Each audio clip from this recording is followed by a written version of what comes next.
Kita lihat sifatnya Utsman bin Affan radhiyallahu anhu, yang kata Nabi SAW, tidakkah saya malu dengan seseorang yang malaikat aja malu dengannya? Apa sebabnya? Kenapa malaikat malu dengan Utsman? Banyak riwayat yang menukil masalah ini, ya, tentang kenapa Utsman malaikat pun malu dengannya. Itu diantaranya adalah Utsman bin Affan tidak pernah melihat kemaluannya sendiri. Saking dijagahnya pandangan matanya, dia tidak pernah lihat kemaluan dia sendiri, apalagi kemaluan orang lain, gitu. Maka malaikat pun malu dengannya. Dan malu ini kita harus terapkan, ada orang atau tidak ada orang, ya. Ada orang atau tidak ada orang. Karena tidak ada manusia pun tetap ada malaikat yang selalu mendampingi kita. Apa kata Nabi SAW di dalam hadis sahih yang lain riwayat Bukhari juga? Malulah kalian dengan malaikat Allah yang tidak berpisah dengan kalian kecuali kalian sedang berhubungan badan atau kalian sedang di WC. Cuma dua itu. Selain itu malaikat selalu ada di sebelah kita. Bagaimana bisa kita nggak malu dengannya, gitu kan? Karena kita harus malu dengan malaikat. Ada makhluknya Allah Subhanahu Wa Taala lebih jauh dan lebih besar daripada itu, malu dengan Allah Subhanahu Wa Taala. Allah Maha melihat, Allah mengetahui, Allah suruh nutup auratnya, gitu kan? Maka malu adalah sifat yang sangat baik, ya, sangat baik. Dikatakan juga, ya, oleh Aisyah radhiyallahu dalam hadis Bukhari, kalau Nabi SAW sangat pemalu. Bahkan Nabi SAW lebih pemalu daripada anak gadis yang belum pernah bertemu dengan orang, gitu kan? Nabi SAW sangat malu. Waktu beliau menikah dengan Zainab, mantan istri Zaid ibn Harithah, anak angkat beliau, ya, radhiyallahu anhum ajma'in. Maka Nabi SAW selesai akad nikah, kemudian memberikan makan, ya, walimah ursnya, makanan kepada para sahabat. Ternyata ada sahabat-sahabat yang masih duduk ngobrol, gitu kan.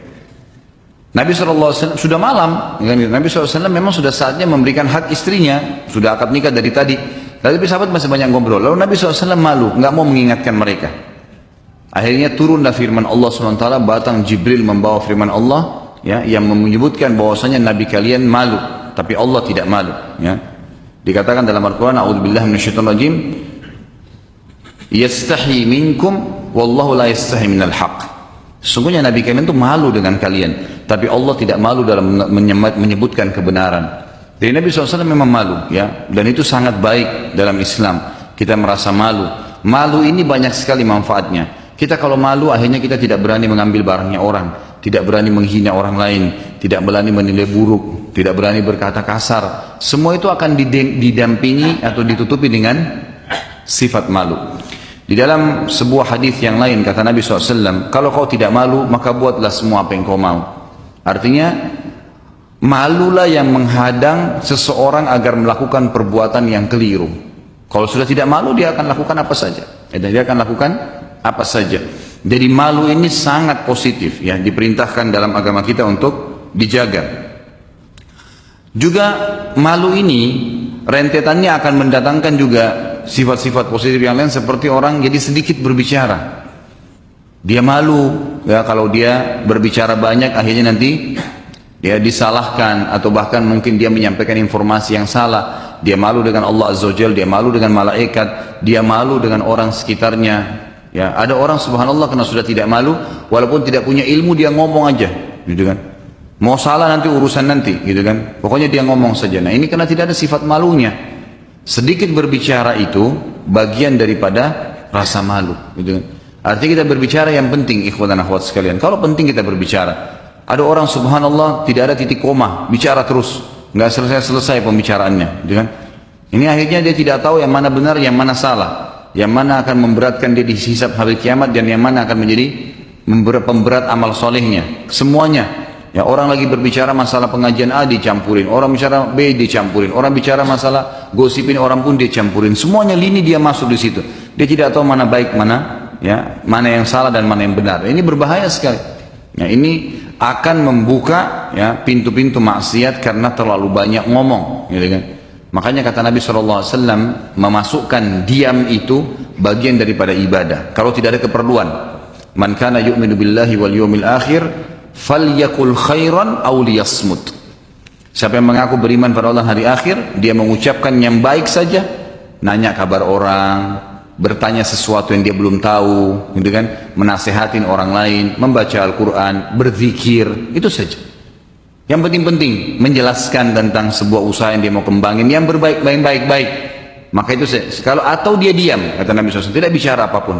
Kita kalau tidak punya ilmu, jangan ikut-ikutan di situ. Kalaupun punya ilmu, kemudian kita anggap itu adalah buruk, menggibah orang, memfitnah, maka jangan ikut-ikutan, karena ada konsekuensi tanggung jawab. Ini berbahaya. Makanya sifatnya, ya, para ulama kita dulu menjaga lisan mereka.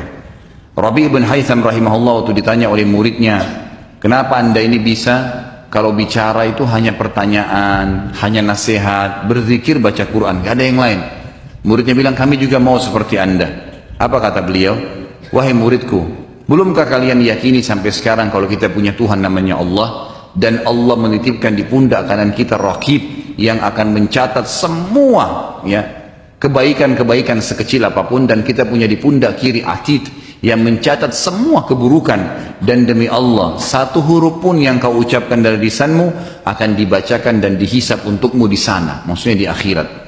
Maksudnya di akhirat. Artinya saya begini hati-hati sekali karena saya tahu malaikat mengawasi saya, dan malaikat raqibnya tidak tidur, mengawasin terus gitu kan. Maka jangan sampai karena ada orang saja kita malu, tidak ada orang lalu kita ngobrolnya nggak benar di HP misalnya. Ingat kata ulama, tidak selamanya malu itu masuk kepada hal yang berbunyi, bersuara. Bisa saja tulisan, bisa saja visual, penglihatan mata, gitu kan. Mungkin antum bilang, saya kalau ngomong tidak kedengaran suaranya, merendah, baik. Tapi kalau SMS, perkataannya syahwat, perkataannya tidak benar, mungkin mencaci maki via SMS, maka itu termasuk sama saja. Jadi tidak selamanya sesuatu yang bersuara, ya, tapi bisa saja dalam bentuk tulisan, bisa saja dalam bentuk perilaku. Bukankah sombong itu tidak harus teriak-teriak, tapi mungkin dengan dia tunjukkan jalan yang sombong sudah cukup, gitu kan? Kata Nabi SAW dalam hadis Bukhari, ada seseorang yang jalan, dia tidak ngomong apa-apa. Dengan bangganya karena menggunakan baju yang baru, maka Allah tenggelamkan dia ke dalam tanah, dan dia terus meronta-ronta kesakitan sampai hari kiamat. Kata sebagian ulama hadis, ini bisa saja sudah terjadi atau belum terjadi, mungkin. Atau bisa terjadi kepada setiap orang yang memang sengaja jalan dengan sombong di pakaiannya, maka Allah tenggelamkan dia, tiba-tiba hilang jejak, dan dia meronta-ronta sampai hari kiamat dalam tanah itu. Allahu alam seperti apa, tapi itu sabda Nabi SAW. Orang-orang munafik, cirinya adalah mereka paling suka berkata kasar, mereka tidak punya rasa malu. Subhanallah, ini banyak kadang-kadang kita lihat juga di dalam majelis ilmu. Ada banyak orang-orang munafik yang hadir dalam majelis ilmu di kalangan para ulama salaf kita, dari kalangan majelisnya para sahabat, majelisnya para tabi'in. Dulu banyak mereka-mereka yang datang, gitu kan. Mereka datang hanya sekedar untuk bukan mencari ilmu, untuk mencari nama, supaya dikatakan, oh iya pernah saya hadir di majelisnya Syekh Fulan, Ustadz ini, atau siapalah nama sahabat, gitu kan. Pernah Ahmad bin Hanbal dan Yahya bin Ma'in rahimahumullah, dua ulama hadis yang terkenal, ya, nama ini masyhur di kalangan ulama-ulama hadis. Pernah keduanya sedang melewati Masjid Jami' Baghdad. Kemudian mereka kaget pada saat masuk ke masjid tersebut, sholat duhur, habis sholat duhur ada seseorang berdiri lalu berbicara, mengatakan, saya telah meriwayatkan dari Ahmad bin Hanbal dan Yahya bin Ma'in bahwasanya, ya, disebutlah nama seorang tabi'in lalu sahabat, lalu Nabi SAW bersabda. Ahmad bin Hanbal dan Yahya bin Ma'in ini orang yang sangat teliti.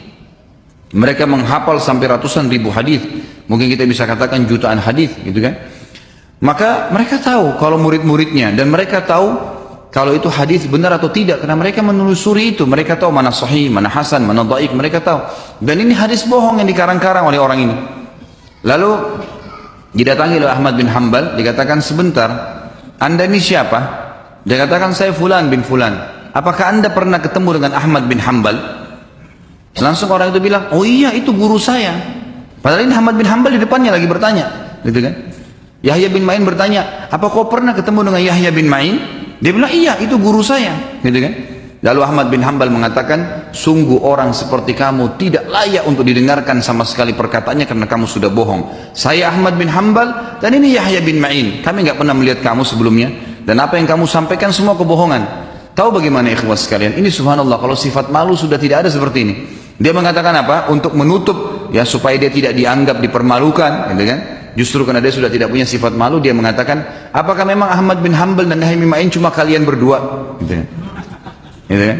Padahal memang sudah tidak ada orang lain, memang inilah ulamanya, gitu kan. Tapi untuk membenarkan perilaku dia, supaya dia anggap tidak malu di depan orang lain. Subhanallah ya. Kadang-kadang seperti itulah. Jadi ciri orang munafik itu kebanyakan mereka karena hadir di majelis ilmu atau terjun dalam sebuah lembaga atau bergabung dengan sebuah komunitas memang untuk mencari nama di situ. Ciri-cirinya terlalu banyak ngomong, mendominasi keadaan, padahal bukan kebenaran nih. Yang penting dia punya andil dalam setiap hal, gitu kan? Tapi bukan karena kebenaran, bukan karena dibutuhkan. Kalau dibutuhkan maka boleh saja, gitu kan? Maka boleh saja. Iyas Al-Muzani, salah satu ulama tabi'in, terkenal dengan kecerdasannya. Dia mengatakan, selama saya berargumen, karena dia di pengadilan jadi hakim, tidak pernah ada yang mengalahkan argumen saya. Dia bilang, selalu saja saya selalu benar, karena Allah mudahkan saya untuk menunjukkan kebenaran kepada, memberikan kebenaran pada pemiliknya gitu. Dia bilang, baru satu kali dalam hidup saya dikalahkan oleh seseorang yang pernah hadir dalam majelis saya, gitu kan, di pengadilan nih. Datanglah orang lagi bermasalah, kemudian didatangkanlah saksi.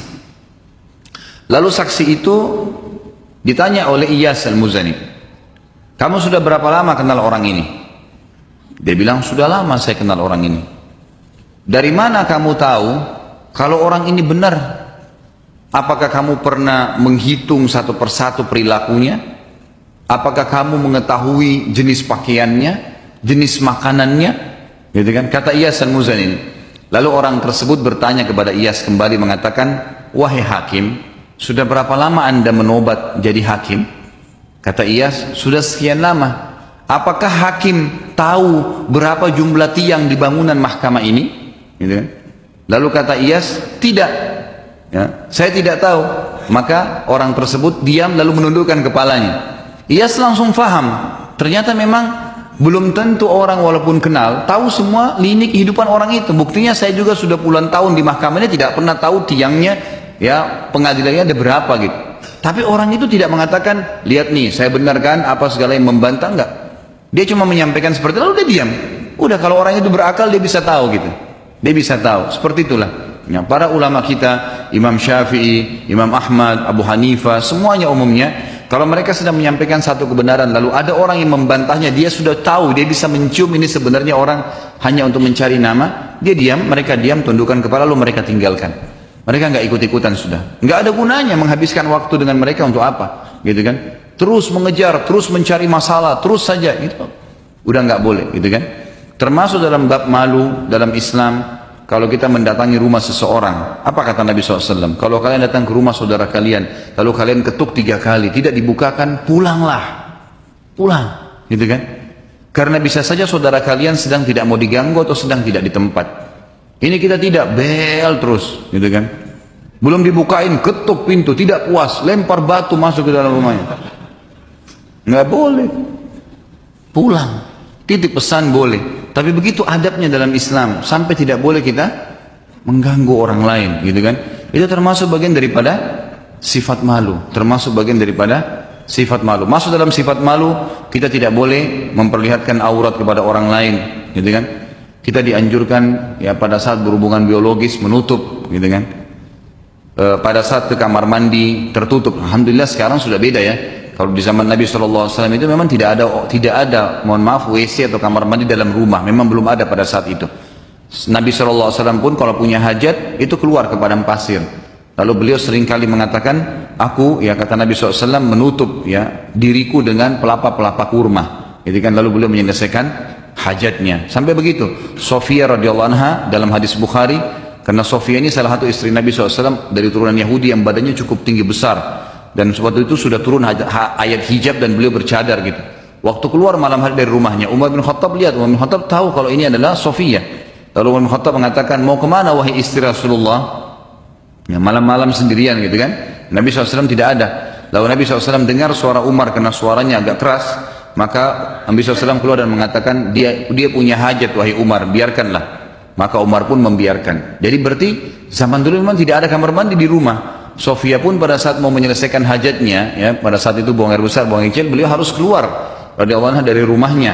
Seperti itulah. Makanya ada beberapa hal yang dinukil dari Nabi SAW tentang masalah sifat malu ini adalah menutup diri pada saat sedang mandi, buang air besar, buang air kecil. Dan ini juga termasuk hal-hal adab ya. Makanya kita juga di sini menjaga pada saat di kamar mandi. Kalau keluar dari kamar mandi, pakai handuk, gitu kan. Walaupun di kamar kita sendiri, itu jauh lebih baik adabnya, tata keramanya, dibandingkan orang lari sana lari sini telanjangan, walaupun di dalam kamarnya, gitu kan. Jadi ada adabnya, kita minimal malu dengan Allah, malu dengan malaikat. Dan itu sifat yang sangat baik ya. Setiap kali antum libatkan ke sifat malu ini pada sesuatu, maka akan berpahala di sisi Allah Subhanahu wa taala. Ya, ini termasuk hal-hal yang baik.